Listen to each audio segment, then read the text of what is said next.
ಆಕಾಶವಾಣಿ. ಕ್ಷಿತಿಜ ಸಾಹಿತ್ಯ ಸಾಧಕರೊಂದಿಗೆ ಸಂವಾದ.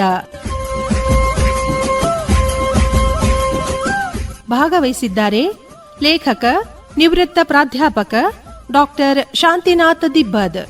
ಪರಿಕಲ್ಪನೆ ಹಾಗೂ ಪ್ರಸ್ತುತಿ ಡಾಕ್ಟರ್ ಬಸು ಬೇವಿನಗಿಡದ್. ತನು ತುಂಬಿ ಮನ ತುಂಬಿ ಚಿತ್ತ ಚೇತನ ತುಂಬಿ ಕನ್ನಡದ ಜೀವ ಕಳೆ ಹೊಮ್ಮುತ್ತಿದೆ ನೋಡು. ಆರಂಕುಶವಿಟ್ಟೊಡಂ ನೆನೆವುದೆನ್ನ ಮನಂ ಬನವಾಸಿ ದೇಶಮಂ. ಈ ಮಾತು ಯಾರಿಗೆ ಗೊತ್ತಿಲ್ಲ? ಕನ್ನಡದ ಆದಿಕವಿ ಎಂದೇ ಪ್ರಸಿದ್ಧನಾಗಿರುವ ಪಂಪ ಕನ್ನಡ ಸಂಸ್ಕೃತಿಯನ್ನು ಪ್ರಭಾವಿಸಿರುವ ರೀತಿ ತುಂಬಾ ಮಹತ್ವವಾದದ್ದು. ಕನ್ನಡ ಕಾವ್ಯ ಪರಂಪರೆಯಲ್ಲಿ ಪಂಪನ ಕಾವ್ಯ ಎಷ್ಟು ಅಸಾಧಾರಣವಾದದ್ದು ಹಾಗೂ ಅವಿಭಾಜ್ಯವಾದದ್ದು ಎಂಬುದನ್ನು ಚರ್ಚಿಸಲಿದ್ದಾರೆ ಡಾಕ್ಟರ್ ಶಾಂತಿನಾಥ್ ದಿಬ್ಬದ್ ಹಾಗೂ ಡಾಕ್ಟರ್ ಬಸು ಬೇವಿನಗಿಡದ್ ಅವರು.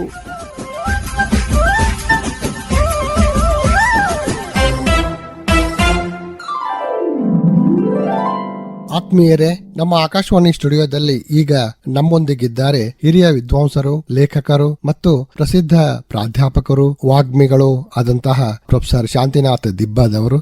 70ರ ಹರೆಯದ ಪ್ರೊಫೆಸರ್ ಶಾಂತಿನಾಥ್ ದಿಬ್ಬದ್ ಅವರು ಗುಲ್ಬರ್ಗಾ ವಿವಿ ಸ್ನಾತಕೋತ್ತರ ಕೇಂದ್ರದ ಕನ್ನಡ ವಿಭಾಗದ ಮುಖ್ಯಸ್ಥರಾಗಿ, ಕರ್ನಾಟಕ ವಿಶ್ವವಿದ್ಯಾಲಯದ ಬೆಳಗಾವಿ ಸ್ನಾತಕೋತ್ತರ ಕೇಂದ್ರದ ಕನ್ನಡ ವಿಭಾಗದ ಮುಖ್ಯಸ್ಥರಾಗಿ, ಬೆಳಗಾವಿ ರಾಣಿ ಚೆನ್ನಮ್ಮ ವಿಶ್ವವಿದ್ಯಾಲಯದಲ್ಲಿ ರಿಜಿಸ್ಟ್ರಾರ್ ಆಗಿ ಕೆಲಸ ಮಾಡಿದ್ದಾರೆ. ಕರ್ನಾಟಕ ವಿಶ್ವವಿದ್ಯಾಲಯದ ಜೈನ ಅಧ್ಯಯನ ಪೀಠದ ಅಧ್ಯಕ್ಷರಾಗಿ ಸೇವೆಯನ್ನು ಸಲ್ಲಿಸಿದ್ದಾರೆ.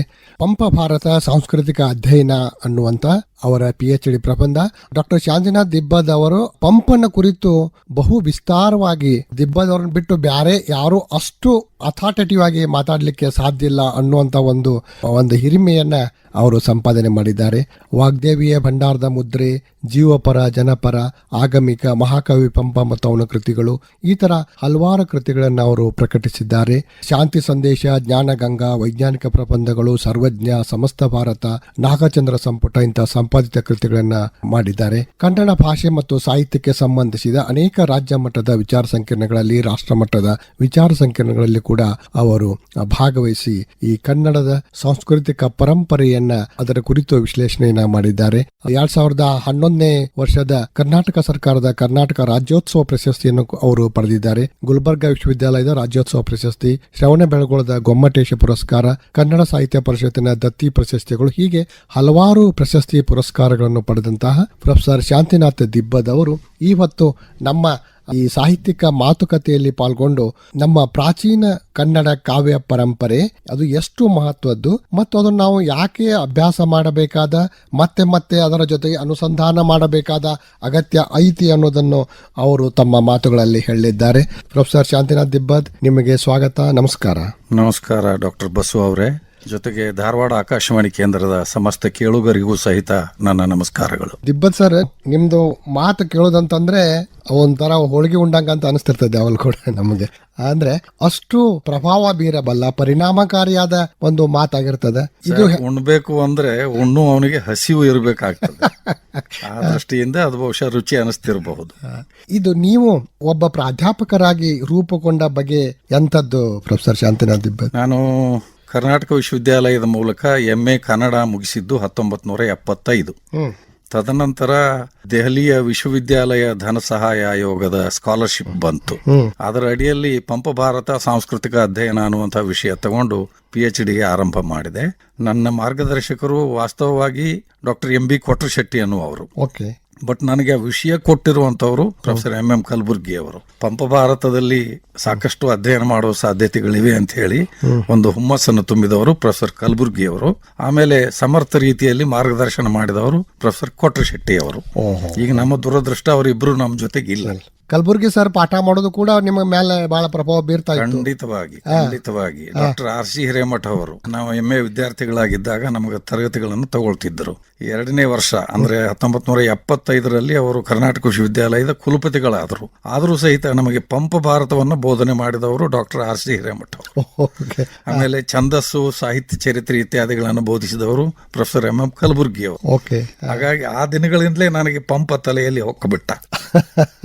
ಅದನ್ನ ನನಗೆ ಪ್ರಚೋದನೆ ಕೊಟ್ಟವರು ಇಬ್ಬರು ಮಹಾಗುರುಗಳು, ಪ್ರೊಫೆಸರ್ ಆರ್ ಸಿ ಹಿರೇಮಠ್ ಮತ್ತು ಪ್ರೊಫೆಸರ್ ಎಂ ಕಲಬುರ್ಗಿ ಅವರು. ನೀವು PhD ಮಾಡಬೇಕಾದಾಗ ನಿಮಗೆ ಕಠಿಣ ಅನಿಸ್ತಾ ಅಥವಾ ಖಂಡಿತವಾಗಿ ಇಲ್ಲ. ಯಾಕೆಂದ್ರೆ ಅಷ್ಟರ ಮಟ್ಟಿಗೆ ಡಾಕ್ಟರ್ ಆರ್ ಸಿ ಹಿರೇಮಠ್ ಅವರು ನಮ್ಮನ್ನ ಹದಗೊಳಿಸಿಬಿಟ್ಟಿದ್ರು. ನಿಮ್ಗೆ ಆಶ್ಚರ್ಯ ಆಗಬಹುದು, ಅವರು ಕುಲಪತಿಗಳಾಗಿದ್ದ ಸಂದರ್ಭದಲ್ಲಿಯೂ ಸಹಿತ ರವಿವಾರ ದಿವಸ ಕ್ಲಾಸ್ ತಗೋತಿದ್ರು. ಓಹೋ, ನೋಡ್ರಿ, ಕ್ಲಾಸು ಕನಿಷ್ಠ 4 ಗಂಟೆ ಸತತ.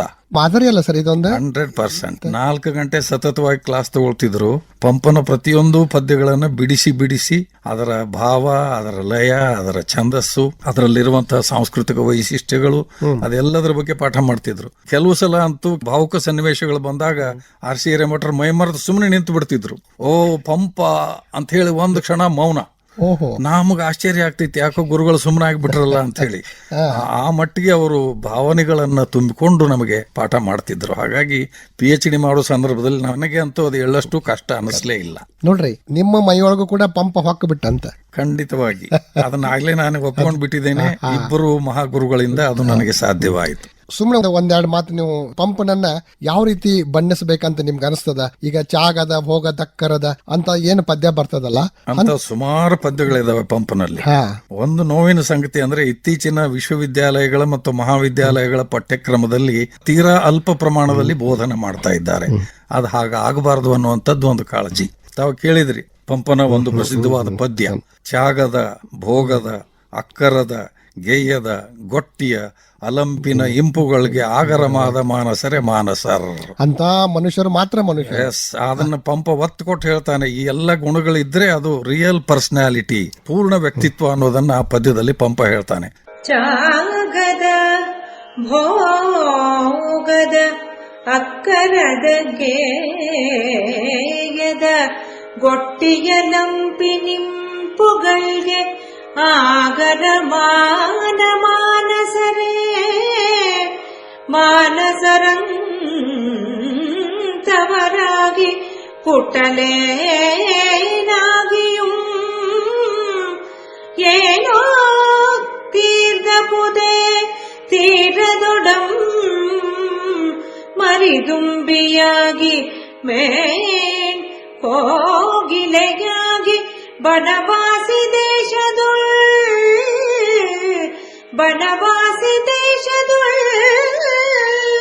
ನಂದನದುಳ್ ಪುಟ್ಟುವುದೋ. ಜೊತೆಗೆ ಅಂಥ ವ್ಯಕ್ತಿತ್ವವನ್ನು ಹೊಂದಿರುವವರ ಮಧ್ಯದಲ್ಲಿ ನಾನು ಪುನರ್ಜನ್ಮ ತಾಳಬೇಕು, ಮನುಷ್ಯನಾಗಿ ಹುಟ್ಟುವಷ್ಟು ಪುಣ್ಯವನ್ನ ಮಾಡಿಲ್ಲ ಅನ್ನೋದಾದ್ರೆ ಕನಿಷ್ಠ ಪಕ್ಷ ದುಂಬಿಯಾಗಿ, ಕೋಗಿಲಿಯಾಗಿ ಆದ್ರೂ ಈ ನಾಡಿನಲ್ಲಿ ಹುಟ್ಟು ಬರಬೇಕು ಅನ್ನುವಂತ ಹಂಬಲವನ್ನ ಪಂಪ ವ್ಯಕ್ತಪಡಿಸ್ತಾನೆ. ಯಾವ ಅಂಕುಶದಿಂದ ತಿವಿದ್ರು ಕೂಡ ನಾ ಮತ್ತೆ ಇಲ್ಲೇ ಹುಡ್ತಾನೆ ಅಂತ ಅನ್ನುವಂಥದ್ದು. ಹೌದೌದು, ಆ ಪ್ರೀತಿ ಅವನಿಗಿತ್ತು. ಈ ನಾಡಿನ ಬಗ್ಗೆ, ನುಡಿಯ ಬಗ್ಗೆ, ಇಲ್ಲಿಯ ನೆಲ, ಜಲ, ನಿಸರ್ಗ ಎಲ್ಲದರ ಬಗ್ಗೆ ಅಷ್ಟು ಪ್ರೀತಿ ಇತ್ತು. ನಿಮ್ಗೆ ಆಶ್ಚರ್ಯ ಆಗಬಹುದು. ಒಂದು ಪ್ರಸಂಗ ನೆನಪಿಸ್ಕೊಳ್ತೀನಿ ನಾನು. ಹೇಳ್ರಿ. ಈ ನೆಲದ ಕಬ್ಬನ್ನ ಎಡಗೈಯಲ್ಲಿ ಹಿಡಿದು ಬಲಗೈ ಉಗುರಿನಿಂದ ಹೀಗೆ ಒಂದು ಸಲ ಮೀಟಿದ್ರೆ ರಸ ಚಿಲ್ಲನೆ ಚಿಮ್ಮುತ್ತಿತ್ತು ಅಂತ ವರ್ಣನೆ ಮಾಡ್ತಾನೆ ಪಂಪ. ನೋಡ್ರಿ, ಒಂದು ಮಾವಿನ ಗಿಡದ ಮೇಲೆ ಕೂತು ಒಂದು ಗಿಳಿ ಮಾವಿನ ಹಣ್ಣನ್ನ ಕೊಕ್ಕಿನಿಂದ ಒಂದೇ ಒಂದು ಸಲ ಕುಕ್ಕಿ ತಿಂದ್ರೆ ಅದರ ಹೊಟ್ಟೆ ತುಂಬುವುದಷ್ಟೇ ಅಲ್ಲ, ಅದಕ್ಕೆ ಮತ್ತೇರ್ತಿತ್ತು ಅನ್ನುವಂತ ಮಾತನ್ನ ಹೇಳ್ತಾನೆ. ಇದು ಆ ನೆಲದ ಮೇಲೆ ಇಟ್ಟಿರುವಂತ ಪಂಪನ ಪ್ರೀತಿ. ಅಂದ್ರೆ ಇಷ್ಟು ಸಮೃದ್ಧವಾದ ನೆಲ, ಗಾಳಿ ಎಲ್ಲ ಐತಂತ ಹೇಳ್ತಾರೆ. ಹೌದು ಹೌದು ಹೌದು. ಈ ನೆಲದ ಬಗ್ಗೆ, ಭಾಷೆಯ ಬಗ್ಗೆ ಅವನಿಗೆ ದೊಡ್ಡ ಅಭಿಮಾನ. ತೆಂಕಣಗಾಳಿ ಸೋಂಕಿದೊಡಂ ಒಳ್ಳುಡಿಗೆ ದೊಡಂ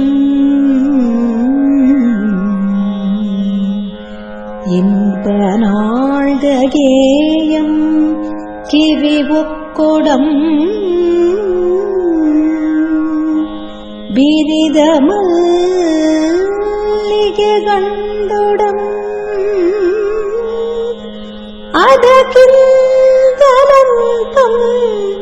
ಕೆಳೆಗೊಂಡೊಡಂ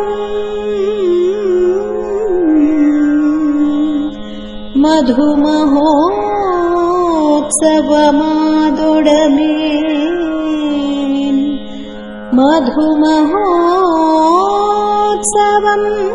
ಆದೊಡಮೇನ್ ಏನೆಂಬೆನು ಕುಸವಿಟ್ಟೊಡಂ ನೆನೆವುದೆನ್ನ ಮನಂ ಬನವಾಸಿ ದೇಶಮಂ ನೆನೆವುದೆನ್ನ ಮನಂ ಬನವಾಸಿ ದೇಶಮಂ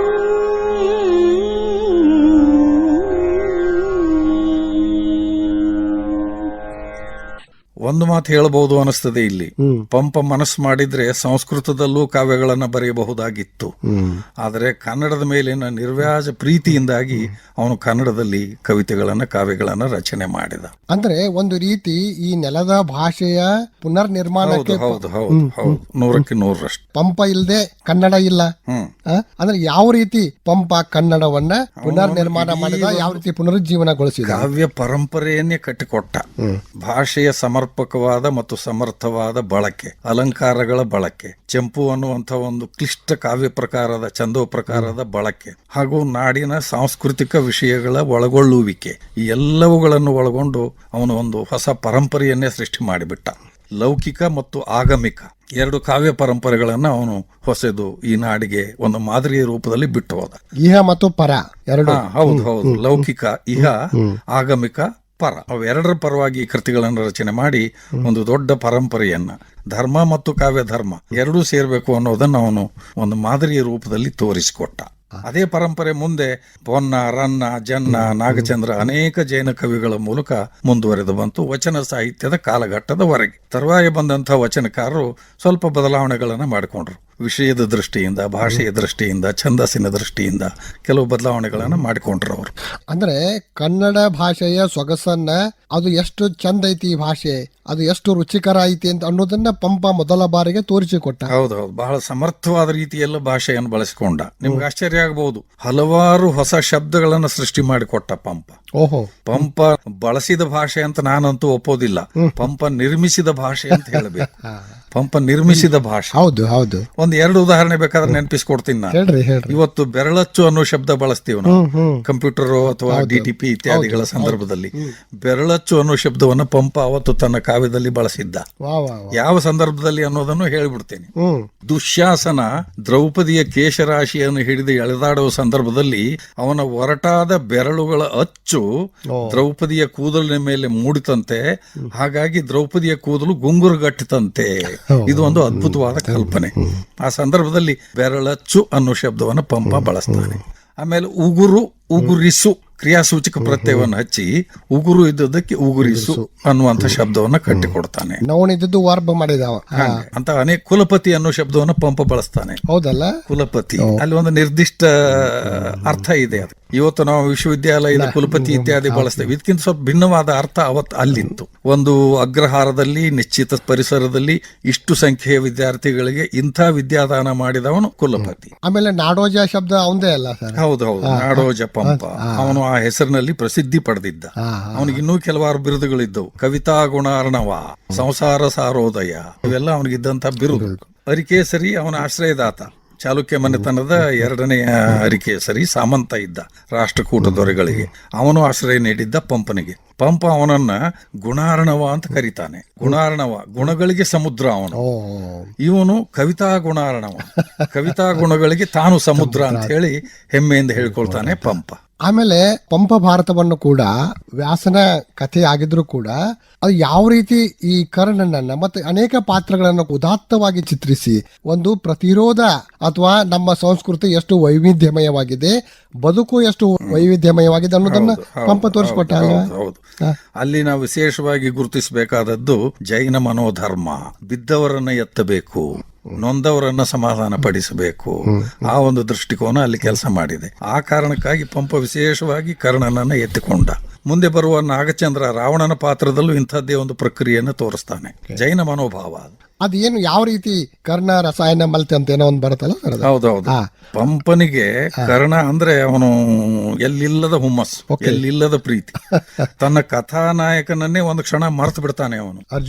ಅರ್ಜುನನನ್ನೇ ಮರ್ತು ಬಿಡ್ತಾನೆ. ಬಹುಶಃ ಈ ಮಾತನ್ನು ಕೇಳಿದಾಗ ಅವನ ಆಶ್ರಯದಾತನಾದ ಅರಿಕೇಸರಿಗೆ ಏನ್ ಅನಿಸಿರ್ಬೇಕು? ಯಾಕೆಂದ್ರೆ ಅರ್ಜುನನ ಜೊತೆಗೆ ಅರಿಕೇಸರಿಯನ್ನ ಸಮೀಕರಣ ಮಾಡ್ತಾ ಇದ್ದಾನೆ. ಹೌದು, ಅರ್ಜುನನ ಜೊತೆಗೆ ಅರಿಕೇಸರಿಯನ್ನ ಸಮೀಕರಣ ಮಾಡಿ ಕಾವ್ಯ ಬರಿತಾ ಇದ್ದಾನೆ. ಇಲ್ಲಿ ಪಂಪ ಹೇಳ್ತಾನೆ, ಕರ್ಣಂಗೊಡ್ಡಿತ್ತು ದಲ್ ಭಾರತಂ. ಓಹೋ, ಈ ಭಾರತ ನಡೆದಿದ್ದೇ ಕರ್ಣನ ಕಾರಣವಾಗಿ. ಹಾಗೂ ಕರ್ಣ ರಸಾಯನ ಮಲ್ತೆ ಭಾರತಂ. ಮತ್ತೆ ಈ ಭಾರತ ಅಂದ್ರೆ ಕರ್ಣ ರಸಾಯನ, ಕಿವಿಗೆ ಕೇಳುವುದಕ್ಕೆ ಮೆಚ್ಚುಗೆಯಾಗುವಂಥದ್ದು ಅನ್ನೋ ಮಾತನ್ನು ಹೇಳ್ತಾನೆ. ಅರಿಕೇಸರಿ ಗುಣಾರ್ಣವಾದದ್ದು ಇದೇ ಕಾರಣದಿಂದ. ಓಹೋ, ಹೀಗೆ ಹೇಳಿದಾಗಲೂ ಸಹಿತ ಅದನ್ನ ಒಪ್ಪಿಕೊಳ್ಳುವಂತ ಅಂತ ದೊಡ್ಡ ಉದಾರ ಮನಸ್ಸು ಅರಿಕೇಸರಿಗೂ ಇತ್ತು. ಹಾಗಾಗಿ ಅವರಿಬ್ಬರ ಸ್ನೇಹ ಕೂಡ ಒಂದು ಅಪರೂಪದ ಸ್ನೇಹ, ಪಂಪ ಮತ್ತು ಅರಿಕೇಸರಿಯ ಸ್ನೇಹ. ಅಂದ್ರೆ ಪರೋಕ್ಷವಾಗಿ ಪಂಪ ಏನ್ ಹೇಳ್ತಾ ಇದ್ದಾನೆ, ಯಾರು ನಮ್ಮನ್ನ ಆಳ್ತಾ ಇದ್ದಾರೆ ಅವರು ಎಲ್ಲರನ್ನು ಒಳಗೊಂಡು ಹೋಗ್ಬೇಕು. ಹೌದು ಹೌದು, ಒಳಗೊಳ್ಳುವಿಕೆ, ತೊಡಗಿಸಿಕೊಳ್ಳುವಿಕೆ, ಇಂಗ್ಲಿಷ್ ನಲ್ಲಿ ಅದನ್ನ ಇನ್ಕ್ಲೂಸಿವ್ನೆಸ್ ಅಂತ ಕರೀತಾರೆ. ಆ ಮನೋಭಾವ ಪಂಪನಿಗೆ ಖಂಡಿತವಾಗಿ. ನಿಮ್ಗೆ ಆಶ್ಚರ್ಯ ಆಗಬಹುದು, ಬಹಳ ಜನ ಅಭಿಪ್ರಾಯ ಪಡ್ತಾರೆ ಪಂಪನಲ್ಲಿ ಬಂಡಾಯ ಪ್ರಜ್ಞೆ ಕಡಿಮೆ, ಪಂಪನಲ್ಲಿ ಪ್ರತಿಭಟನಾ ಮನೋಭಾವ ಕಡಿಮೆ ಅಂತ ಬಹಳ ಜನ ಅಭಿಪ್ರಾಯ ಪಡ್ತಾರೆ. ಆದ್ರೆ ಅದಕ್ಕೆ ವಿರುದ್ಧವಾದ ಅನೇಕ ಸಂಗತಿಗಳು ಅಲ್ಲಿ ಸಿಗ್ತವೆ. ಪಂಪ ಸ್ಪಷ್ಟವಾಗಿ ಹೇಳ್ತಾನೆ, ಓಲಗಿಸಿ ಬಾಳುವುದೇ ಕಷ್ಟಂ ಇಳಾಧಿನಾಥರಂ. ಇದಕ್ಕಿಂತ ಬೇಕಾ? ಏನಂಗಂದ್ರೆ ಈ ರಾಜರಾದವರನ್ನ ಸಂತೈಸಿಕೊಂಡು ಸಮಾಧಾನ ಪಡಿಸಿಕೊಂಡು ಬದುಕುವುದೇ ಕಷ್ಟ. ಓಲಗಿಸಿ ಬಾಳುವುದೇ ಕಷ್ಟಂ ಇಳಾಧಿನಾಥರಂ. ಈ ರಾಜರು ಬಹಳ ಕುಬ್ಜ ಮನಸ್ಥಿತಿಯವರು ಇರ್ತಾರೆ. ಕರಿದನ್ನ ತಗೊಂಡು ಹೋಗಿ ಬಿಳಿದನ್ನಾಗಿ ಮಾಡ್ತಾರೆ, ಅಯೋಗ್ಯರನ್ನ ತಗೊಂಡು ಹೋಗಿ ಯೋಗ್ಯರನ್ನಾಗಿ ಮಾಡ್ತಾರೆ. ರಾಜಸತ್ಯ ಕಾಲದಲ್ಲಿ ಅರಿಕೇಸರಿ ಅಂತ ಒಬ್ಬ ಆಸ್ಥಾನ ಕವಿಯಾಗಿದ್ದವನು ಇಂಥ ಮಾತನ್ನು ಹೇಳಬೇಕಾದ್ರೆ ಅವನ ಧಾರ್ಷ್ಟ್ಯ, ಪೆರರೀಯುವುದೇಂ ಪೆರರಿಂದ ಮಪ್ಪುದೇಂ ಪೆರರ ಮಾಳ್ಪುದೇಂ. ಪಂಪ ಸ್ಪಷ್ಟವಾಗಿ ಕೇಳ್ತಾನೆ, ನನಗೆ ಇನ್ನೊಬ್ರು ಏನ್ ಕೊಟ್ಟಾರೋ ಅದರಿಂದ ಏನ್ ಆದೀತು. ಈ ಮಾತನ್ನು ಕೇಳಬೇಕು ಅಂದ್ರೆ ಪಂಪನ ಮನಸ್ಥಿತಿ ಸ್ವಕೀಯ ಪ್ರಭುತೆ ಅನ್ನುವಂತ ಒಂದು ಶಬ್ದವನ್ನು ಬಳಸ್ತಾನೆ ಪಂಪ. ಸ್ವಕೀಯ ಪ್ರಭುತೆ, ಪ್ರಭು ಇದ್ದಾನೆ ಹೌದು, ಆದ್ರೂ ನಾನು ಸ್ವಕೀಯ ಪ್ರಭು, ನನಗೆ ನಾನೇ ಹೌದು ಅಂತ ಒಂದು ದಿಟ್ಟ ಮನೋಭಾವ ಪಂಪನದಿತ್ತು. ಅವನ ಕಾವ್ಯಗಳಲ್ಲಿ ಅದು ಒಂದು ರೀತಿ ಆಳದಲ್ಲಿ ಹುದುಗಿದೆ.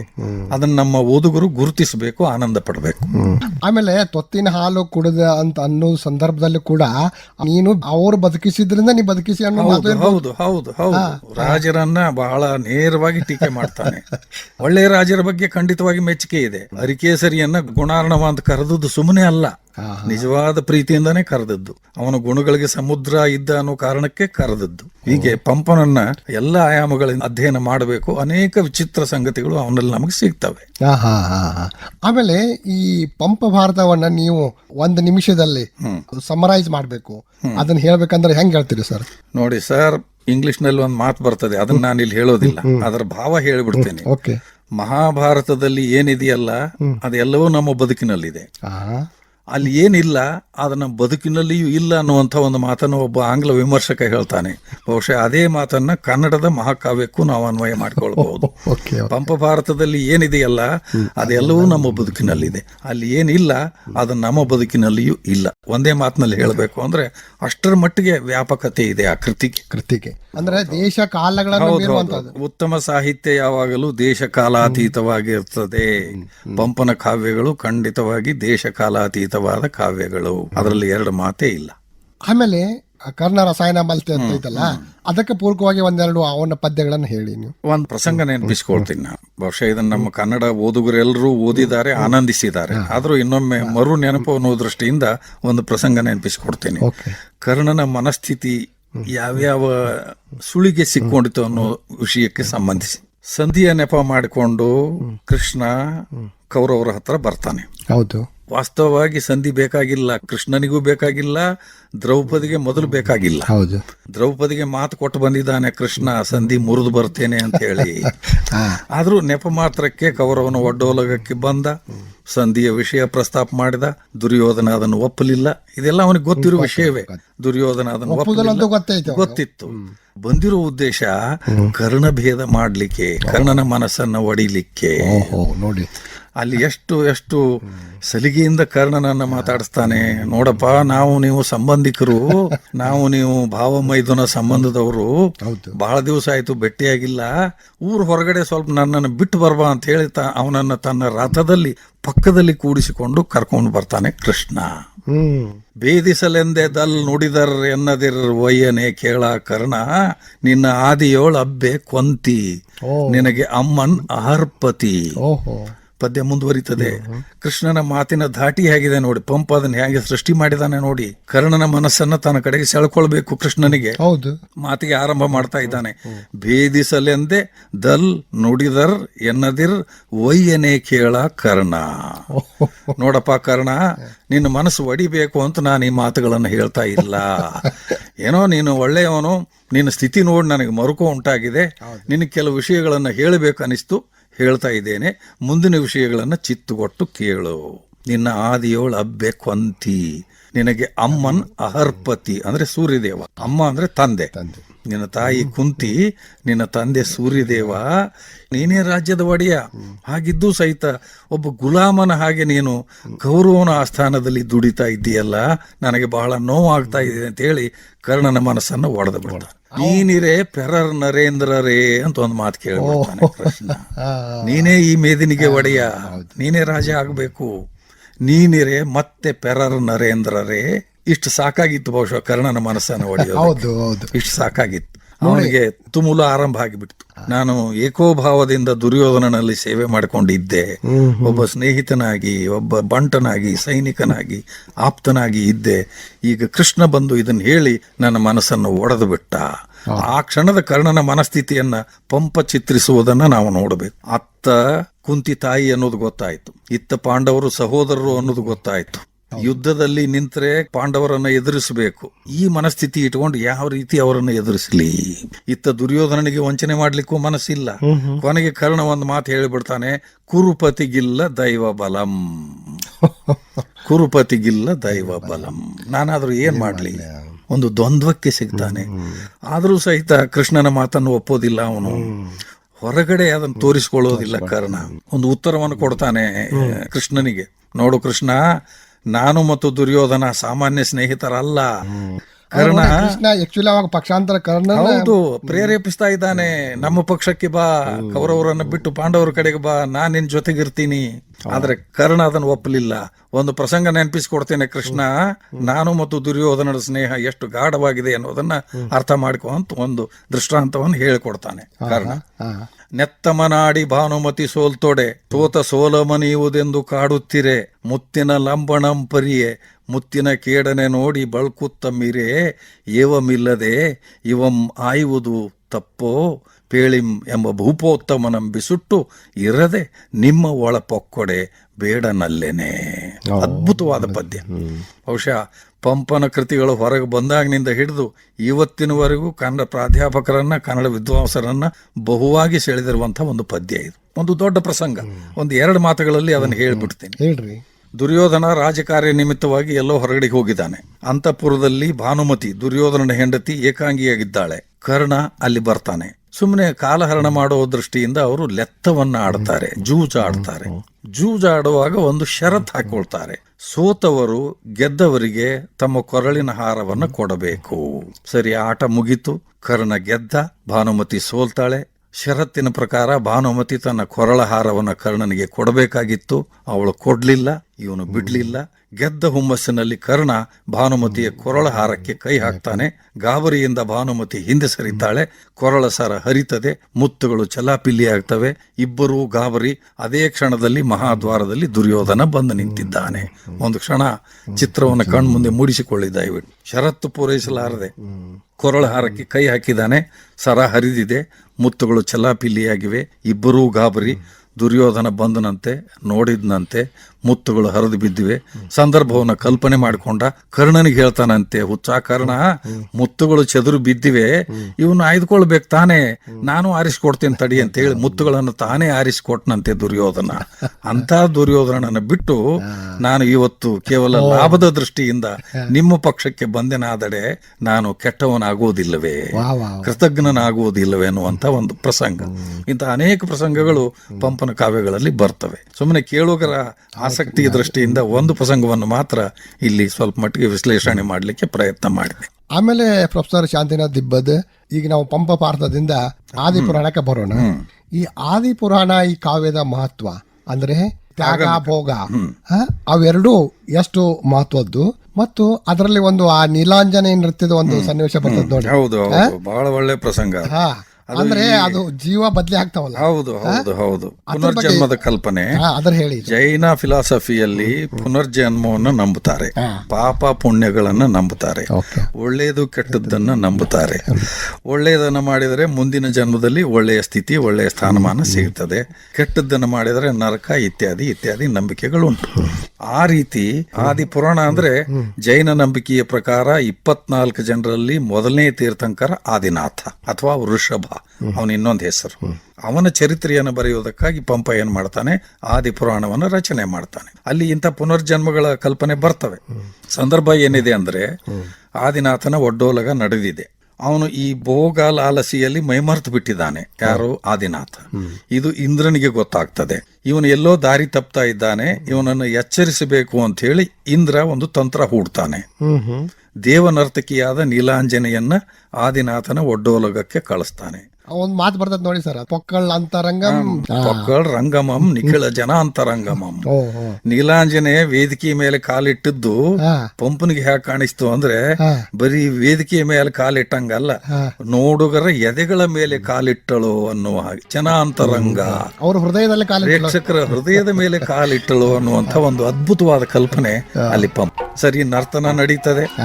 ಆ ನರ್ತನದ ಪದ್ಯವನ್ನು ನೋಡ್ಬೇಕು ನೀವು, ಸೊಗಸು. ಅಲ್ಲಿ ಪಂಪನಿಗಿದ್ದಂತ ನಾಟ್ಯಶಾಸ್ತ್ರದ ಹಿನ್ನೆಲೆ ನಮ್ಗೆ ಸ್ಪಷ್ಟವಾಗಿ ಗೊತ್ತಾಗ್ತದೆ. ಅವಳ ಹಾವ ಭಾವ ಲಯ, ಆ ನಾಟ್ಯ ನೃತ್ಯ ಅದೆಲ್ಲದರ ಬಗ್ಗೆ ಅದ್ಭುತವಾದ ವರ್ಣನೆ ಬರ್ತದೆ. ನಾಟ್ಯ ಆರಂಭ ಮಾಡುವಾಗ ಪುಷ್ಪ ಹೀಗೆ ಪ್ರೇಕ್ಷಕರ ಮೇಲೆ ಚೆಲ್ತಾರಲ್ಲ, ಅಲ್ಲಿಂದ ಆರಂಭ ಮಾಡ್ತಾನೆ ಪಂಪ ಶಾಸ್ತ್ರೀಯವಾಗಿ. ಅಲ್ಲಿಂದ ಆರಂಭ ಮಾಡಿ ಅದ್ಭುತವಾದ ನರ್ತನ ಮಾಡ್ತಾಳೆ. ಎಲ್ಲರೂ ಮೈ ಮರೆತು ಬಿಡ್ತಾರೆ, ಇನ್ಕ್ಲೂಡಿಂಗ್ ಆದಿನಾಥ್. ಎಲ್ಲರೂ ಮೈ ಮರೆತಿರ್ತಾರೆ. ಮೇಲೆ ಇದಾನಲ್ಲ ಸೂತ್ರಧಾರ ಇಂದ್ರ, ರಿಮೋಟ್ ಕಂಟ್ರೋಲ್ ಇಟ್ಕೊಂಡು ಅಲ್ಲಿಂದ ಆಟ ಆಡ್ತಾ ಇದ್ದಾನೆ. ಅವನು ವಿಚಾರ ಮಾಡಿದ, ಇದೇ ಸರಿಯಾದ ಸಮಯ ಈ ಆದಿನಾಥನನ್ನು ಎಚ್ಚರಿಸಬೇಕು. ಹಾಗಾಗಿ ಏನ್ ಮಾಡ್ತಾನೆ, ನೀಲಾಂಜನೆಗೆ ಅವಸಾನವನ್ನು ಉಂಟು ಮಾಡಿಬಿಡ್ತಾನೆ. ಅವಳ ಪ್ರಾಣ ಪಕ್ಷಿ ಹಾರಿ ಹೋಗಿಬಿಡ್ತದೆ ಡಾನ್ಸ್ ಮಾಡೋ ಮುಂದೆ. ತಕ್ಷಣ ಇಂದ್ರ ಏನ್ ಮಾಡ್ತಾನೆ, ಪ್ರತಿ ನೀಲಾಂಜನೆಯನ್ನು ಸೃಷ್ಟಿ ಮಾಡ್ತಾನೆ. ಈ ಪ್ರತಿ ನೀಲಾಂಜನೆಯ ಸೃಷ್ಟಿಯಾದ ಸೂಕ್ಷ್ಮ ಆದಿನಾಥ ಒಬ್ಬನಿಗೆ ಅರ್ಥ ಆಯ್ತು, ಉಳಿದ ಯಾವ ಪ್ರೇಕ್ಷಕರಿಗೂ ಅರ್ಥ ಆಗಲಿಲ್ಲ. ಅಂದ್ರೆ ಅಲ್ಲಿ ಒಂದು ಜೀವ ಹೋಗಿ ಮತ್ತೊಂದು ಜೀವ ಬಂದದ್ದು ಒಂದು ಕ್ಷಣದ ವೃಷಭನಾಥನಿಗೆ ಮಾತ್ರ ಗೊತ್ತು. ಹೌದು. ಆಗ ಅವನ ಮನಸ್ಸಿನಲ್ಲಿ ಬದಲಾವಣೆ, ಕಾಲಲಬ್ಧಿ ಅಂತ ಕರೀತಾರೆ ಜೈನ ಫಿಲಾಸಫಿಯಲ್ಲಿ ಇದನ್ನ. ಪರಿವರ್ತನೆಯ ಕ್ಷಣ, ಕಾಲಲಬ್ಧಿ, ಕಾಲ ದೊರಕೊಳ್ಳುವುದು. ಆಗ ಒಂದು ಪದ್ಯ ಬರ್ತದೆ ಪಂಪಂದು. ಆದಿನಾಥ ಅಂದ್ಕೊಳ್ತಾನೆ ಮನಸ್ಸಿನಲ್ಲಿ, ನಾರೀ ರೂಪದ ಯಂತ್ರಂ ಚಾರುತರಂ ನೋಡೆ ನೋಡೆ ಕರಗಿದುದು, ಈ ಸಂಸಾರದ ಅನಿತ್ಯತೆ ಮನದೋಳ್ ಬೇರೂರಿದುದು, ಈಗಳ್ ಇಂತು ಇದಂ ಕಡೆಗಣಿಪೆಂ. ಹಳೆಗನ್ನಡ ಕಷ್ಟ ಅಲ್ಲ. ಇದೇ ವೇದಿಕೆಯ ಮೂಲಕ ನಮ್ಮ ಓದುಗರಿಗೂ ಕೂಡ ಒಂದು ವಿಷಯವನ್ನು ಸ್ಪಷ್ಟ ಮಾಡ್ಲಿಕ್ಕೆ ಪ್ರಯತ್ನ. ಓದುಗರು ಸ್ವಲ್ಪ ಪದ್ಯಗಳನ್ನ ಪದಚ್ಛೇದ ಮಾಡುವ ಮೂಲಕ ಒಮ್ಮೆ ಬಿಟ್ಟು ಮತ್ತೊಮ್ಮೆ ಓದಿದ್ರೆ ಖಂಡಿತವಾಗಿ ಬಹುತೇಕ ಅರ್ಥ ಆಗಿಬಿಡ್ತವೆ. ಇದೇ ಪದ್ಯ ನೋಡಿ, ಸಂದರ್ಭ ಆಗ್ಲೇ ನಿಮಗೆ ಗೊತ್ತಿದೆ. ನೀಲಾಂಜನೆ ಪ್ರತಿ ನೀಲಾಂಜನೆ ಸೃಷ್ಟಿಯಾಗಿದ್ದಾಳೆ, ಆದಿನಾಥನಿಗೆ ಬದಲಾವಣೆಯ ಸಂದೇಶ ತಲುಪಿಯಾಗಿದೆ. ಆದಿನಾಥ ಮನಸ್ಸಿನಲ್ಲಿ ಅಂದ್ಕೊಳ್ತಾ ಇದ್ದಾನೆ, ನಾರೀ ರೂಪದ ಯಂತ್ರಂ ಚಾರುತರಂ ಅಂದ್ರೆ ಶ್ರೇಷ್ಠವಾದದ್ದು, ಸೊಗಸಾದದ್ದು. ಈ ದೇವನರ್ತಕಿ ಎಷ್ಟು ಸೊಗಸಾಗಿದ್ದಳು, ಎಷ್ಟು ಅದ್ಭುತವಾದ ನರ್ತನ ಮಾಡ್ತಾ ಇದ್ದಳು. ಆದ್ರೆ ಮರುಕ್ಷಣದಲ್ಲಿ ಅವಳಿಗೆ ಅವಸಾನ. ಇಷ್ಟೇ ಈ ಬದುಕಿನ ಸ್ಥಿತಿ, ನಶ್ವರ, ಭೋಗ. ನನ್ನ ಪ್ರಕಾರ ಭೋಗ ಭೋಗ ಭೋಗ ಭೋಗ ಒಂದು ಲೆವೆಲ್ ಮುಟ್ಟಿದ ಕೂಡಲೇ ತ್ಯಾಗ. ಭೋಗದ ಪರಮಾವಧಿಯೇ ತ್ಯಾಗದ ಆರಂಭದ ಬಿಂದು. ಬಹಳ ದೊಡ್ಡ ಅಂತರ ಇಲ್ಲ ಅದಕ್ಕೂ. ಭೋಗ ಭೋಗ ಆದಿನಾಥಂದ ಅದೇ ಆಯ್ತು. 10 ಜನ್ಮಗಳನ್ನು ಕಳಿತಾನೆ ಭೋಗ ಭೋಗ ಭೋಗ. ಕೊನೆಗೆ ಎಲ್ಲಿಗೆ ಬಂತು ತ್ಯಾಗ. ನಾರೀ ರೂಪದ ಯಂತ್ರಂ ಚಾರುತರಂ ನೋಡೆ ನೋಡೆ ಕರಗಿದುದು. ಶಬ್ದ ನೋಡಿ ಪಂಪಂದು. ನಾವು ಗ್ರಾಮೀಣ ಭಾಷೆಯಲ್ಲಿ ನೋಡಿದ್ರಾಗ ಮರ ಬಿತ್ತಲ್ಲಪ್ಪ ಅಂತೀವಲ್ಲ, ಆ ಶೈಲಿ. ನೋಡೆ ನೋಡೆ ಕರಗಿದುದು, ಈ ಸಂಸಾರದ ಅನಿತ್ಯತೆ ಮನದೋಳ್ ಬೇರೂರಿದುದು. ಇದಕ್ಕೆ ಹೆಚ್ಚಿನ ವ್ಯಾಖ್ಯಾನ ಏನು ಬೇಕಿಲ್ಲ. ಅಂದ್ರೆ ವೃಷಭನಾಥನಿಗೆ ಗೊತ್ತಾಗ್ಬಿಡ್ತು, 100ಕ್ಕೆ 100 ಗೊತ್ತಾಗ್ಬಿಡ್ತು ಅವನಿಗೆ, ಈ ಸಂಸಾರ ಇಷ್ಟೇ. ಕೊನೆಗೆ ಅವನೊಂದು ತೀರ್ಮಾನಕ್ಕೆ ಬರ್ತಾನೆ, ಈಗಳ್ ಇಂತು ಇದಂ ಕಡೆಗಣಿಪ್ಯಂ. ಈ ಬದುಕನ್ನ ನಾನು ಇಲ್ಲಿಗೆ ತಿರಸ್ಕಾರ ಮಾಡಿಬಿಡ್ತೇನೆ. ಅಲ್ಲಿಂದ ಅವನು ತಪಸ್ಸಿನ ಕಡೆಗೆ ಮುಖ ಮಾಡ್ತಾನೆ. ಇಂಥ ಅನೇಕ ಪ್ರಸಂಗಗಳು ಆದಿಪುರಾಣದಲ್ಲೂ ಬರ್ತವೆ. ಭರತ ಬಾಹುಬಲಿಗಳ ಯುದ್ಧ ಪ್ರಸಂಗ ಬರ್ತದೆ. ಭರತನಿಗೆ ಒಂದು ಗರ್ವ ಬಂದ್ಬಿಡ್ತದೆ, ಚಕ್ರವರ್ತಿ ಆಗ್ಬೇಕು, ಒಂದು ಮಹದಾಸೆ. ಸರಿ, ಎಲ್ಲಾ ದೇಶಗಳನ್ನು ಸುತ್ತಾಡಿ ಎಲ್ಲರನ್ನೂ ಸೋಲಿಸಿಕೊಂಡು ಬರ್ತಾನೆ. ನನಗಿಂತ ಶ್ರೇಷ್ಠರು, ನನಗಿಂತ ಪರಾಕ್ರಮಿಗಳು ಯಾರೂ ಇಲ್ಲ ಅನ್ನುವಂಥ ಒಂದು ಭ್ರಮೆಯಲ್ಲಿ ತೇಲ್ತಾನೆ ಭರತ. ವೃಷಭಾದ್ರಿಗೆ ಹೋಗಿ ತನ್ನ ವೀರ ಶಾಸನವನ್ನ ಕೆತ್ತಿಸಲಿಕ್ಕೆ ಪ್ರಯತ್ನ ಮಾಡ್ತಾನೆ ಭರತ. ಅದೊಂದು ಪರ್ವತ, ಅಲ್ಲಿ ಸಾಧಕರ ಪಟ್ಟಿ ಇರ್ತದೆ. ಅಲ್ಲಿ ಹೋಗಿ ನೋಡ್ತಾನೆ, ನಾನೇ ಪ್ರಥಮ ಚಕ್ರವರ್ತಿ ಅನ್ನುವಂತ ಗರ್ವದಲ್ಲಿ ತನ್ನ ವೀರ ಶಾಸನವನ್ನ ಕೆತ್ತಿಸ್ಲಿಕ್ಕೆ ಹೋದವನು ಆ ಬೆಟ್ಟದ ತುದಿಯಲ್ಲಿ ಹೋಗಿ ನೋಡ್ತಾನೆ, ಬಂಡೆಗಲ್ಲಿನ ಮೇಲೆ ಭರತ ಅಂತ 3 ಅಕ್ಷರ ಬರೀಲಿಕ್ಕೆ ಜಾಗ ಇಲ್ಲ. ಪಂಪ ಇಲ್ಲೂ ಒಂದು ಸೂಚನೆಯನ್ನು ಕೊಡ್ತಾ ಇದ್ದಾನೆ. ಕೊನೆಗೆ ಹೇಳ್ತಾನೆ, ಅಲ್ಲಿ ಸೋರ್ದುದು ಕೊಳಗೊಂಡ ಗರ್ವ ರಸಂ ಆ ಭರತೇಶ್ವರ ಚಕ್ರವರ್ತಿಯ. ಭರತನ ಮನಸ್ಸಿನಲ್ಲಿ ಗರ್ವದ ಗಡಿಗೆ ಏನಿತ್ತಲ್ಲ, ಅದು ಒಡೆದು ಜಾರಿ ಸೋರಿ ಹೋಯಿತು. ಇಷ್ಟಕ್ಕೆ ಬಿಡ್ಲಿಲ್ಲ ಮನುಷ್ಯನ ಪ್ರವೃತ್ತಿ. ಕೆಳಗೆ ಬಂದ ಮೇಲೆ ಬಾಹುಬಲಿಗೆ ಆಮಂತ್ರಣ ಕೊಡ್ತಾನೆ, ನೀನು ಬಾ ಶರಣಾಗು. ಬಾಹುಬಲಿ ಸ್ವಾಭಿಮಾನಿ, ಒಪ್ಪೋದಿಲ್ಲ. ನೀನು ಅಣ್ಣ ಅನ್ನೋ ಸ್ಥಾನದಲ್ಲಿ ನಿಂತರೆ ಖಂಡಿತವಾಗಿ ನಿನಗೆ ಗೌರವ ಕೊಡ್ತೀನಿ, ನಮಸ್ಕಾರ ಮಾಡ್ತೀನಿ. ಆದ್ರೆ ಚಕ್ರವರ್ತಿ ಅಂತ ನಾನು ಎದುರಿಗೆ ಬಂದು ನಿಂತರೆ ಸರ್ವಥಾ ವಂದಿಸುವುದಿಲ್ಲ. ನೋಡ್ರಿ, ಮತ್ತೆ ಬಾಹುಬಲಿ ಸ್ಪಷ್ಟವಾಗಿ ತನ್ನ ಅಭಿಪ್ರಾಯವನ್ನು ತಿಳಿಸಿಬಿಡ್ತಾನೆ. ಪಿರಿಯಣ್ಣಂ ಗುರು ತಂದೆಯೆಂದೆರಗುವಂ ಮುನ್ನೆಲ್ಲಂ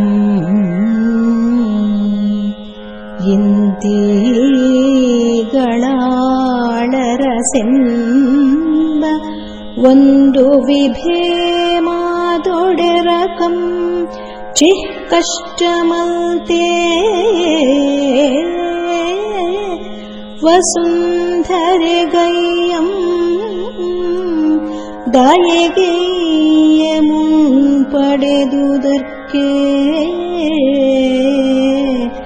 ಇಂತೀತನುಳ್ ತೊಟ್ಟ ಕಿಂಕರ ಭಾವಂ ನಮಗೆ ಅಕ್ಕಿಗೊಟ್ಟು ಮಡಗೂಳುಂಬ ಅಂತಮಂ ಪೋಲದೆ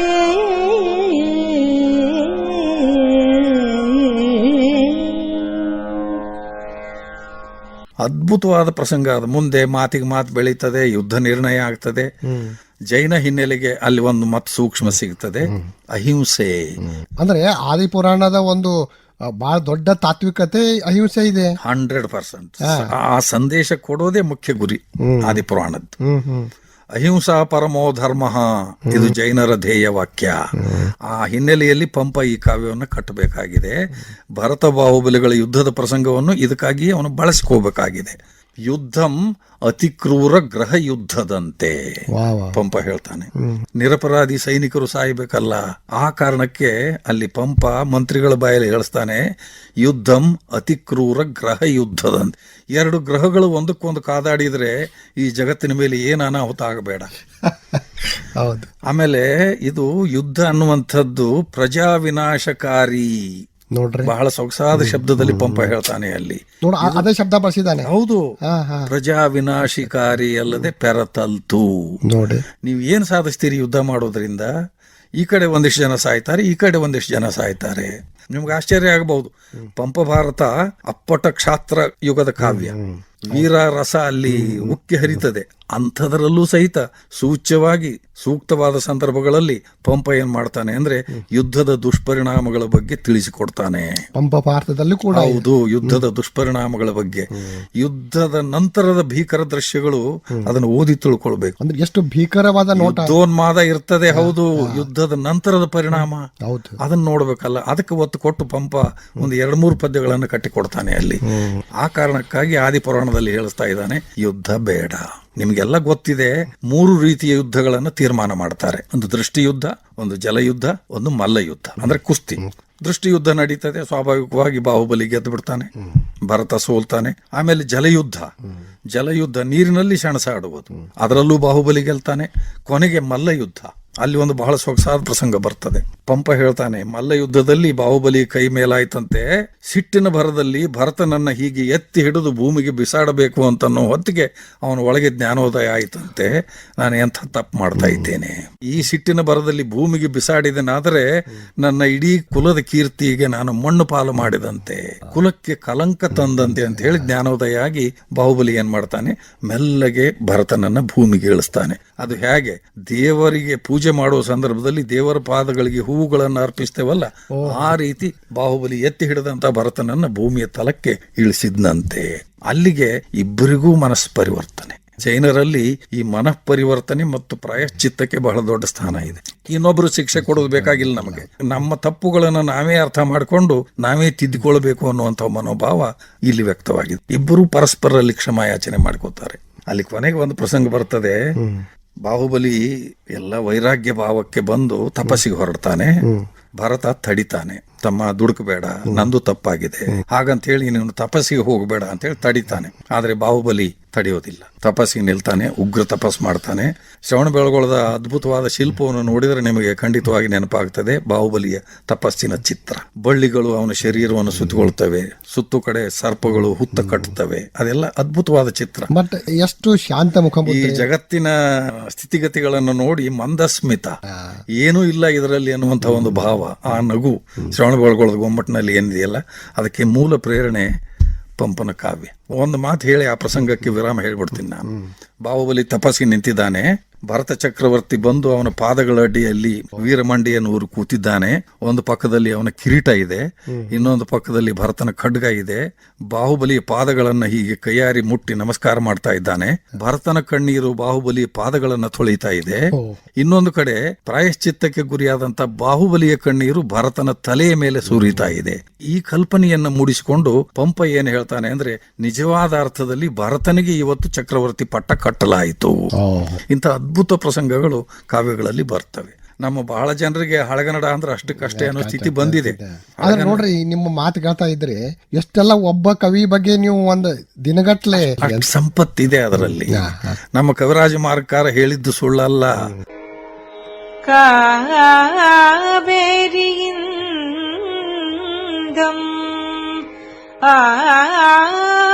ಗೋದಾವರಿ ವರಮಿರ್ಪನಾಡದು ಕನ್ನಡದೊಳ್ ಭಾವಿಸಿದ ಜನಪದಂ ವಸುಧಾ ವಲಯ ವಿಲೀನ ವಿಷದ ವಿಷಯ ವಿಶೇಷಂ. ಹಳೆ ಕಾವ್ಯ ಎಲ್ಲವನ್ನೂ ಒಳಗೊಂಡಿದೆ. ಪಾಪಮಿದು, ಪುಣ್ಯಮಿದು, ಹಿತರೂಪಮಿದು, ಅಹಿತ ಪ್ರಕಾರಮಿದು, ಸುಖಮಿದು, ದುಃಖೋಪಾತ್ತಮಿದೆಂದು ಅರಿಪುಗುಂ ಆ ಪರಮ ಕವಿ ಪ್ರಧಾನರ ಕಾವ್ಯಗಳು. ಯಾಕೆ ಓದ್ಬೇಕು ನಾ ಕಾವ್ಯ? ಪಾಪ ಇದು ಅಂತ ಹೇಳ್ತದೆ, ಪುಣ್ಯ ಇದು ಅಂತ ಹೇಳ್ತದೆ, ಇದನ್ನ ಮಾಡಿ, ಇದನ್ನ ಮಾಡಬೇಡಿ, ಇಷ್ಟೆಲ್ಲ ಮಾರ್ಗದರ್ಶನ ಮಾಡುವಂಥದ್ದು ನಮ್ಮ ಹಳಗನ್ನಡ ಕಾವ್ಯಗಳು. ಆ ಕಾರಣಕ್ಕಾಗಿ ಹಳಗನ್ನಡ ಕಾವ್ಯಗಳನ್ನ ಓದಬೇಕು ಅನ್ನೋದು ನಮ್ಮ ಅಭಿಲಾಷೆ. ನನ್ನ ಈ ಮಾತುಗಳನ್ನು ಕೇಳಿ ಓದುಗರಲ್ಲೂ ಒಂದು ಕ್ಷಣ ಏನೋ ಒಂದಿಷ್ಟು ಓದ್ಬೇಕು ಅನ್ನೋ ಭಾವನೆ ಮೂಡಿದ್ರೆ ಬಹುಶಃ ಈ ನಿಮ್ಮ ಕಾರ್ಯಕ್ರಮಕ್ಕೂ ಒಂದು ಯಶಸ್ಸು ಸಿಕ್ಕಂಗಂತ ನಾನು ಭಾವಿಸ್ತೀನಿ. ಹೌದು, ಅಲ್ಲ, ಲಕ್ಷಾಂತರ ಕೇಳುಗರ ಮನೆ ಪರಿವರ್ತನೆ ಆಕತಿ ಅಂತೇಳಿ ನಾನು ತಿಳ್ಕೊತೀನಿ. ತುಂಬಾ ಸಂತೋಷ ಪ್ರೊಫೆಸರ್ ಶಾಂತಿನಾಥ್ ದಿಬ್ಬದ್. ನಿಮ್ದು ಈ ಪಂಪನ ಮಾತುಗಳನ್ನು ಕೇಳ್ತಾ ನಾವು ಒಂದು ತಾಸು ಕಳೆದಿವಿ. ನಾವು ಮತ್ತೊಂದ್ಸಲ ಮತ್ತೆ ಮಾತಾಡಬಹುದು. ಆಮೇಲೆ ನೀವು ರೂಪುಗೊಂಡ ಅಂದ್ರೆ ನಿಮ್ಮ ಮನೆತನ ಅಥವಾ ನೀವು ಓದಿದ್ದು ಅದ್ರ ಬಗ್ಗೆ ಒಂದ್ ನಿಮಿಷದಲ್ಲಿ ಹೇಳ್ಬೇಕಷ್ಟೇ. ನಾನು ಮೂಲತಃ ಒಂದು ಗ್ರಾಮೀಣ ಪರಿಸರದಿಂದ ಬಂದವನು. ಬೆಳಗಾವಿ ಜಿಲ್ಲೆ ಬೈಲಹೊಂಗಲ ತಾಲೂಕು ದೇವಲಾಪುರ ಅನ್ನುವಂಥ ಒಂದು ಗ್ರಾಮ. ಅಲ್ಲೇ ಪ್ರಾಥಮಿಕ ಶಿಕ್ಷಣ ಮುಗಿಸಿ ಬೈಲಹೊಂಗಲ ಕಾಲೇಜಿನಲ್ಲಿ ಕನ್ನಡ BA ಓದಿದ್ದು. 74 ಮತ್ತು 75ರಲ್ಲಿ ಕರ್ನಾಟಕ ವಿಶ್ವವಿದ್ಯಾಲಯದ ಕನ್ನಡ ಅಧ್ಯಯನ ಪೀಠದ ಮೂಲಕ ಕನ್ನಡ MA ಮುಗಿಸಿಕೊಂಡೆ. ಅದು ಪ್ರಥಮ ದರ್ಜೆ. ನಮ್ಮ ಮನೆತನದ ಈ ಹಿನ್ನೆಲೆ ಏನು ಅಂದ್ರೆ ಕೃಷಿ ಇದ್ರು ಸಹಿತ ನಮ್ಮ ತಂದೆಯವರು ಸ್ವಲ್ಪ ಓದ್ಕೊಂಡವರು. ಆ ಕಾಲದಲ್ಲಿ ಮುಲ್ಕಿ ಅಂತಿದ್ರು, ಅವರಿಗೆ ಓದಬೇಕು, ಓದಿಸ್ಬೇಕು ಅನ್ನುವಂತ ಹಂಬಲಿತ್ತು. ನಾವು 5 ಜನ ಸಹೋದರರು, 5 ಜನರನ್ನ ಬಹಳ ಕಷ್ಟಪಟ್ಟು ಓದಿಸಿದ್ರು. ಅಂತ ಒಂದು ಬಡತನದ ಮಧ್ಯೆ ಸಹಿತ ನಾವು ಮನೆಯಲ್ಲಿ 3 ಜನ PG ಕೋರ್ಸ್, 2 ಕನ್ನಡ ಪ್ರಾಧ್ಯಾಪಕರು, 1 ಇಕನಾಮಿಕ್ಸ್ ಓದಿಸೋ ಮಟ್ಟಿಗೆ ಅವರು ಪರಿಶ್ರಮ ಹಾಕಿದ್ರು. ಬಹುಶಃ ಅದರ ಫಲ ನಾವೊಂದಿಷ್ಟು ಬೆಳಿಲಿಕ್ಕೆ, ಓದ್ಕೊಳ್ಳಿಕ್ಕೆ ಸಾಧ್ಯ ಆಯ್ತು. ಆಮೇಲೆ ನೀವು ಏನು ಪಾಠ ಮಾಡಿದ್ರಿ ಆ ತೃಪ್ತಿ ಯಾವಾಗಲೂ ನಿಮಗಿರ್ತದಂತ. ಇದೇ ಮೊದಲಿನ 20 ವರ್ಷಗಳ ತೃಪ್ತಿ ಪ್ರಮಾಣ ಬೇರೆ, ಈಚಿನ 10 ವರ್ಷಗಳ ಬೋಧನೆಯ ತೃಪ್ತಿಯ ಪ್ರಮಾಣ ಬೇರೆ. ಇದನ್ನು ವಿಧಿ ಇಲ್ಲದೆ ಒಪ್ಕೊಳ್ಳೇಬೇಕು.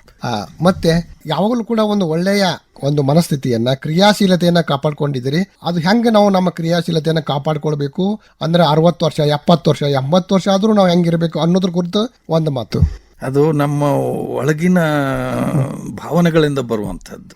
ಸಾಹಿತ್ಯವನ್ನು ಓದಿದ್ರೆ ನಿಮ್ಮ ಆಯುಷ್ಯ ಹೆಚ್ಚಾಗ್ತದೆ. ನೀವು ನಂಬುತ್ತೀರೋ ಬಿಡ್ತೀರೋ ಗೊತ್ತಿಲ್ಲ. Correct sir, correct. ನಾನು ಸ್ವಲ್ಪ ಅತಿ ಆದರೂ ಅನ್ನಿಸ್ಬಹುದು, ಆದರೂ ಒಂದು ಮಾತು ಹೇಳ್ತೀನಿ. ಒಳ್ಳೆಯ ಸಾಹಿತ್ಯವನ್ನು ಓದುವುದರಿಂದ ನಿಮಗೆ ಒಳ್ಳೆಯ ಆರೋಗ್ಯ ಪ್ರಾಪ್ತಿ ಆಗ್ತದೆ, ಒಳ್ಳೆಯ ಮನಸ್ಥಿತಿ, ಒಳ್ಳೆಯ ದೇಹ ಸ್ಥಿತಿ ಎಲ್ಲ ಸಾಧ್ಯ ಆಗ್ತದೆ. ಎಕ್ಸಾಕ್ಟ್ಲಿ. ಇದು ನಾನು ಅಂದ್ಕೊಂಡಿರೋದು, ನಾನು ಅನುಭವಿಸಿದ್ದು ಕೂಡ. ತುಂಬಾ ಸಂತೋಷ ಡಾಕ್ಟರ್ ಶಾಂತಿನಾಥ್ ದಿಬ್ಬದ್. ನಿಮ್ಮ ಮಾತುಗಳನ್ನು ಕೇಳ್ತಾ ಇದ್ರೆ ನಮಗ ಈ ಸಂದರ್ಶನವನ್ನ ಮುಗಿಸ್ಲಿಕ್ಕೆ ಮನಸ್ಸಿಲ್ಲ, ಆದರೂ ಈ ಮಾತುಗಳನ್ನು ಹೇಳಿದ್ದಕ್ಕೆ ನಮಗೆ ಬಹಳ ಬಹಳ ಖುಷಿ ಇದೆ. ಇಂಥ ಮಾತುಗಳನ್ನು ಮತ್ತೆ ಮಾತಾಡೋಣ. ನಿಮಗೆ ನಮಸ್ಕಾರ. ಧನ್ಯವಾದಗಳು. ಈ ವೇದಿಕೆಯ ಮೂಲಕ ಹಳಗನ್ನಡ ಕಾವ್ಯಗಳ ಬಗ್ಗೆ ಚರ್ಚೆ ಮಾಡಲಿಕ್ಕೆ ಒಂದು ಒಳ್ಳೆಯ ಅವಕಾಶವನ್ನು ನನಗೆ ಕಲ್ಪಿಸಿಕೊಟ್ರಿ. ಆ ಮೂಲಕ ನಮ್ಮ ವಿದ್ಯಾರ್ಥಿ ಸಮುದಾಯ ಒಂದಿಷ್ಟು ಏನಾದರೂ ಅಕಸ್ಮಾತ್ ಈ ಮಾತುಗಳನ್ನು ಕೇಳಿಕೊಂಡ್ರೆ, ನಮ್ಮ ಸಹೃದಯ ಓದುಗ ಬಂಧುಗಳು ಈ ಮಾತುಗಳನ್ನು ಸ್ವಲ್ಪ ಕೇಳಿಕೊಂಡ್ರೆ, ಇನ್ನು ಮುಂದಾದರೂ ಸ್ವಲ್ಪ ಮಟ್ಟಿಗೆ ಓದಬೇಕು ಅನ್ನುವಂಥ ಒಂದು ಹಂಬಲ ಅವರಲ್ಲಿ ಮೂಡಿದ್ರೆ ನನ್ನ ಈ ಮಾತುಗಳು ಸಾರ್ಥಕ ಅಂತ ನಾನು ಕೂಡ ಭಾವಿಸ್ತೇನೆ. ನಮಸ್ಕಾರ. Thank you sir. ಕ್ಷಿತಿಜ ಸಾಹಿತ್ಯಿಕ ಮಾತುಕತೆ ಇದುವರೆಗೆ ಪ್ರಸಾರವಾಯಿತು. ಭಾಗವಹಿಸಿದ್ದವರು ಹಿರಿಯ ಲೇಖಕ ಡಾಕ್ಟರ್ ಶಾಂತಿನಾಥ ದಿಬ್ಬದ್. ಪರಿಕಲ್ಪನೆ ಹಾಗೂ ಪ್ರಸ್ತುತಿ ಡಾಕ್ಟರ್ ಬಸು ಬೇವಿನಗಿಡದ್. ಪ್ರಸ್ತುತಿ ನೆರವು ಶೈಲಜಾ ರಾಜ್ಕುಮಾರ್.